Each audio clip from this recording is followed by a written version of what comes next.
La forma del corazón se aproxima a la de un cono truncado de forma irregular, con la base situada en una localización superior y dorsal y su vértice o punta en una localización inferior y anterior.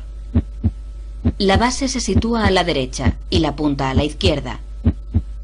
El eje mayor del corazón tiene pues una triple oblicuidad, hacia abajo, adelante y a la izquierda. En el corazón se distinguen externamente dos caras, la cara anterior o esternocostal y la cara posterior o diafragmática. El denominado borde agudo del corazón separa ambas caras nítidamente por su lado derecho. Sin embargo, ambas caras se continúan por el lado izquierdo formando el borde obtuso. En ambas caras se identifica claramente cerca de la base del corazón el surco auriculoventricular o surco coronario.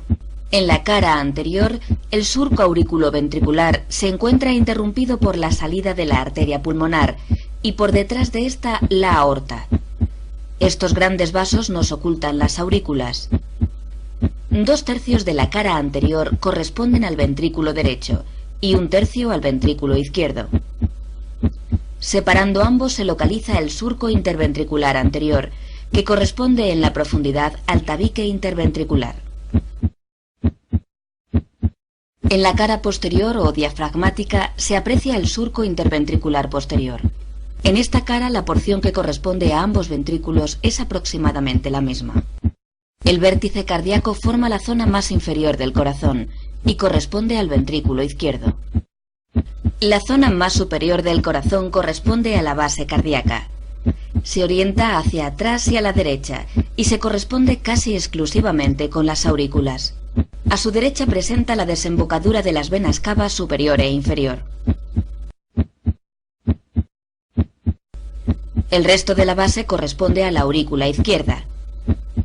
Entre ambas aurículas, el límite suele estar deprimido y se corresponde en el interior con el tabique interauricular. En la aurícula izquierda se aprecian 4 orificios, 2 derechos y 2 izquierdos, que son la desembocadura de las venas pulmonares. Entre ellas, la aurícula izquierda es lisa y tiene íntimas relaciones con el esófago. La cruz del corazón se refiere al área posterobasal, donde el surco coronario confluye con el surco interventricular posterior. Internamente, este punto se corresponde con la unión del tabique interauricular e interventricular.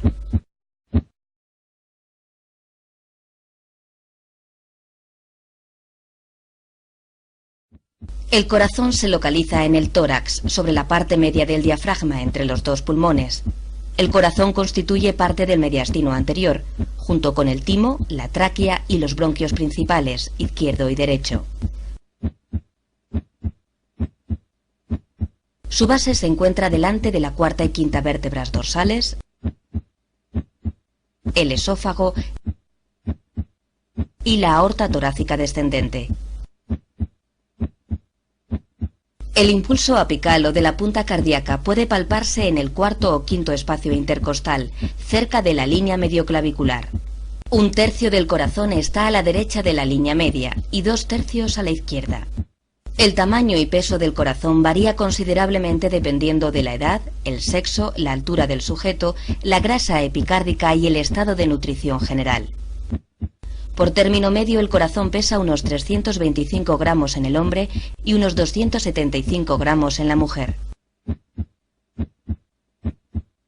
Anteriormente, el corazón se dirige hacia las estructuras óseas esternocostales, contactando con ellas en su porción más apical. En el resto se interponen parte del pulmón y las pleuras. Lateralmente está en relación con la cara mediastínica del pulmón correspondiente, donde deja su huella, más marcada en la cara medial del pulmón izquierdo. Por su parte inferior, el corazón está en estrecha relación con el diafragma a través del ventrículo derecho.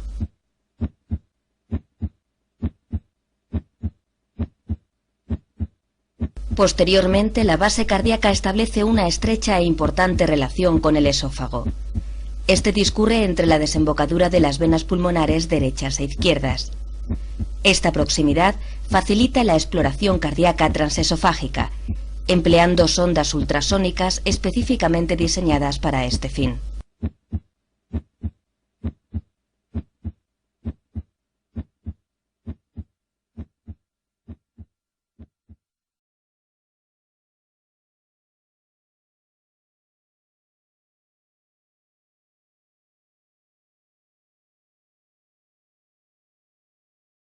El sistema arterial epicárdico coronario está formado por las arterias coronarias derecha e izquierda y sus ramos principales.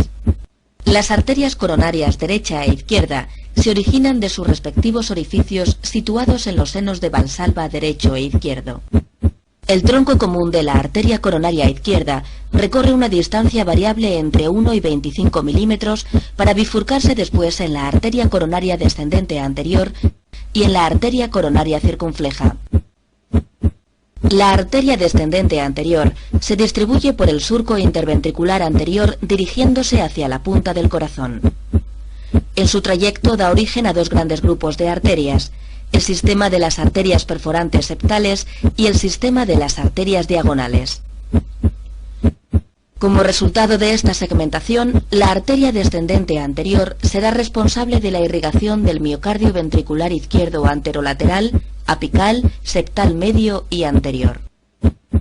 La arteria circunfleja se distribuye por el surco auriculoventricular hacia la izquierda y hacia atrás.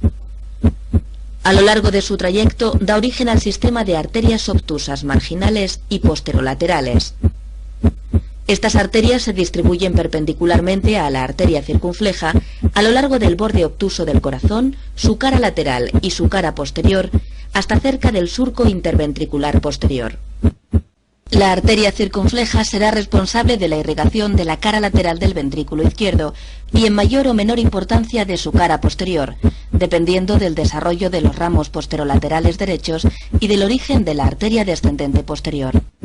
La arteria coronaria derecha discurre por el surco interventricular en dirección posterior y hacia la derecha, originando a pocos centímetros de su trayecto la arteria del cono que irriga la porción más distal del infundíbulo ventricular derecho y la salida de la arteria pulmonar. Aproximadamente en el inicio del tercio medio del trayecto de la arteria coronaria derecha se origina la arteria marginal aguda, que distribuyéndose por el margen agudo del corazón es responsable de la irrigación del ventrículo derecho.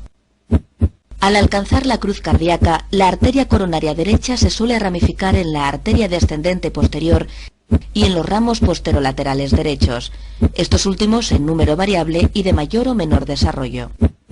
La arteria descendente posterior se distribuye por el surco interventricular posterior en dirección craneocaudal buscando la punta del corazón y originando el sistema de las arterias descendentes posteriores, responsables de la irrigación del tercio más posterior del tabique interventricular.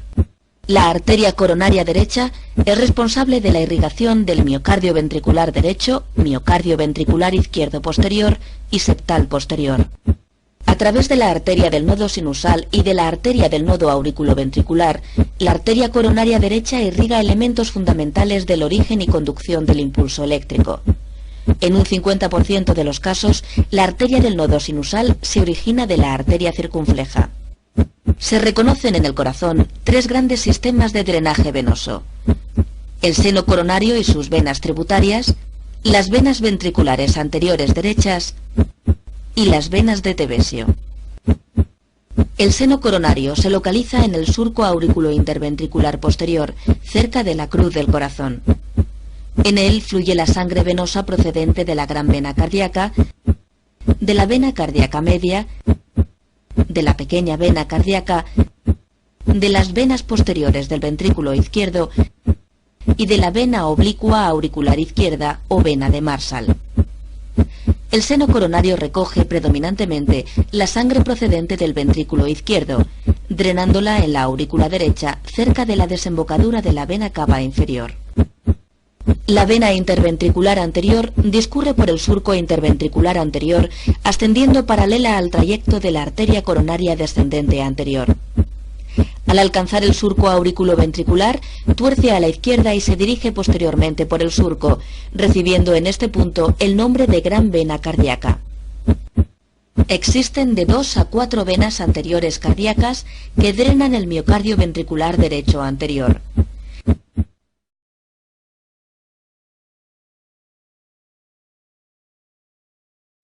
El tejido especializado cardíaco responsable del inicio y la conducción del impulso cardíaco consta de 3 elementos principales: el nodo sinusal o de Keith-Flack, la unión auriculoventricular, que incluye el nodo auriculoventricular de Ashhoft-Thabara y el haz de His, y por último las ramas izquierda y derecha con el sistema de fibras terminales de Purkinje. El nodo sinusal es una masa ovalada de 1 a 2 centímetros de largo y medio centímetro de ancho.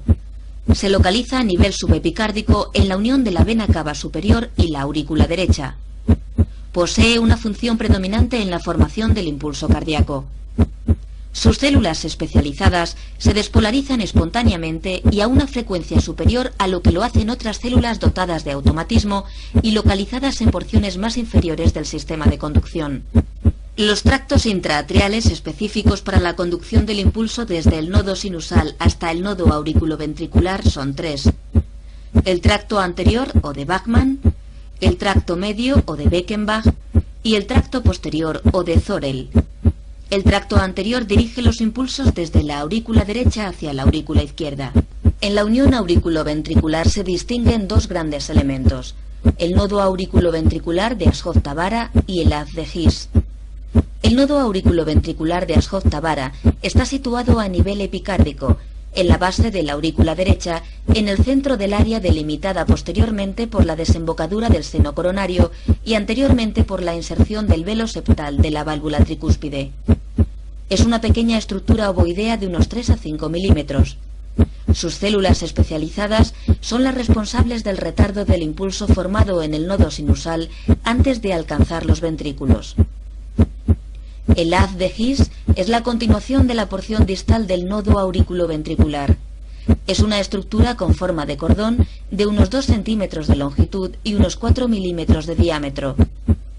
Desde su origen en el nodo auriculoventricular, el haz de His recorre una pequeña distancia antes de penetrar en el cuerpo y alcanzar el septo membranoso. Unos milímetros más allá, en la unión del septo interventricular membranoso y del septo interventricular muscular, finaliza su recorrido bifurcándose en las ramas izquierda y derecha. En su parte más inferior, el haz de His se bifurca constituyendo las ramas izquierda y derecha. Estas ramas comienzan su recorrido en la cresta del septo interventricular muscular. A unos pocos milímetros de su inicio, la rama izquierda se subdivide en un delgado fascículo anterosuperior y en un grueso fascículo posterior-inferior. La rama derecha es continuación directa del haz de His y discurre por el lado derecho del septo interventricular hasta alcanzar, sin ramificarse, la punta del corazón. La red terminal de Purkinje conecta la porción distal de las ramas y fascículos de conducción, formando una maraña de fibras que se distribuye por el subendocardio de ambos ventrículos.